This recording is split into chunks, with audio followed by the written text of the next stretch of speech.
Okay, so we're back in our last scene. Now we've called it Multipass Rendery Module 3 Begin, and I've set it to name things based upon the scene, the layer, the camera, and the version. We're going to be in version 3. So we have our render elements all switched on. Let me just remove that. That was just me practicing. So in our channel box layer editor, we have our master layer and our fog. We're actually going to create a new layer using all our geometry and our camera, but not our lights. And that is going to be our mattes layer. So we don't need to right click. I always want to right click. We're going to go to layers, create a layer from selected, and this layer we're going to call utility. So it's going to be mattes, it's going to be depth of field, it's going to be all that stuff. Now in our render settings you can see that we've now got the utility, fog and master layer, and they all have different settings, certainly independent. So for start, we don't need any of this stuff, any of this beauty stuff in the utility layer. So we're going to just render mattes. Now it will render the RGB. There is a way to make it not do that, but I'm just going to let it do that for the moment. Now because we're not rendering the actual, we don't care about the beauty, the actual render itself, we just want mattes and so on, we don't really need to calculate GI. So if I right click here, so now I will actually right click, we can see create layer override and switch that off. So we won't even calculate GI, which means we'll be able to render very fast.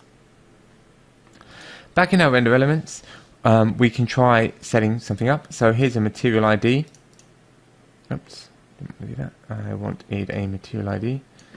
So material ID, there we go. So the material ID doesn't actually allow you very much in the way of settings, because it obtains its information not from within the material ID node, but actually from within the object, the materials itself. So if I go to my glass material, here we are, and I go down to extra attributes, extra V-Ray attributes, extra V-Ray attributes, we have a material ID and a multimatte ID. So what I do is I go into my material and I can assign it a color within the material ID tab, or I can apply a multimatte ID number. When we look at multimattes, you'll see how that works. So you can give it a number, or you can give it a color. You can use any color on the color picker, but obviously you want very strong colors so they're easy to key. So the material ID, you could in theory have lots and lots of mattes, but the reality is that if you put too many in one layer, and they become difficult to key as they start to get subtle values in the anti-aliasing or in the reflections and so forth, they become less and less useful. So you shouldn't really be needing to key them as such. The compositor should just shuffle the channel. So I would always look at mattes as being pure colors, pure red, pure green, pure blue.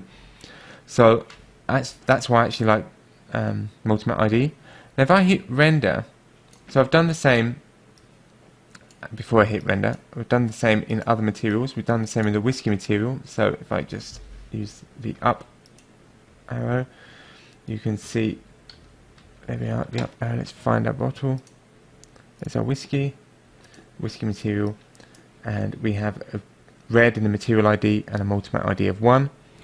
So when I hit render, it will use those colors, that red for the whiskey. So the RGB will look rubbish because we've switched off GI. We don't care. We go here, and you can see we've got red for the whiskey, green for the bottle, and the blue for the bottle cap. So I've actually done exactly the same thing in the cap.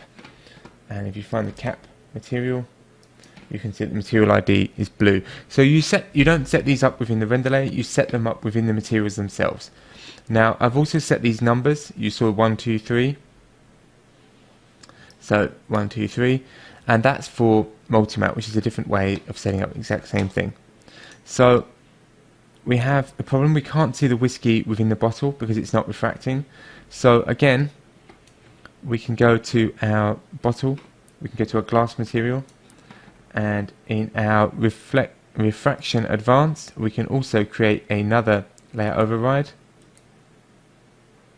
Create layer override on that setting, and all channels. And we want to do the same with the whiskey itself, because we want the whiskey also to reflect and refract things. So that is setting to all channels. There we are. There we go. So actually that was why our whiskey was looking a little bit different in our render. So I've found myself a little gotcha. If I go back to my master layer, I can set that to be color only. So in our utility it will affect all channels. That way we won't have that discrepancy that we saw within the whiskey, or I saw. Now, if I hit render again, we should start to see whiskey within the bottle. There we go. So if we just look at the red channel, we can see just the whiskey. If we just look at the green channel, we can see just the glass material. And if we just look at the blue channel, we can just see the cap material. So I'm going to rename this layer to be Class Whiskey Cap Matte. So that's what that'll be called. Now really, if I were continuing on from the demo scene, I would make sure that name is consistent. The important thing is that you set a naming convention. You know, I'm just putting the name of the RGB in order and then the kind of matte that it is at the end. Now that naming it here is changing the name of the actual render element itself, because I have get name from node. You can also affect the names within here, the file name suffix. So instead you could leave this at its default name and change all your names here. If you're using that method, it can be also very helpful if you're using certain scripts and so forth, but when you're doing it manually, I find it a little bit easier to do it here. So there's not a right or wrong here, but there are options. Okay, so that's a material ID.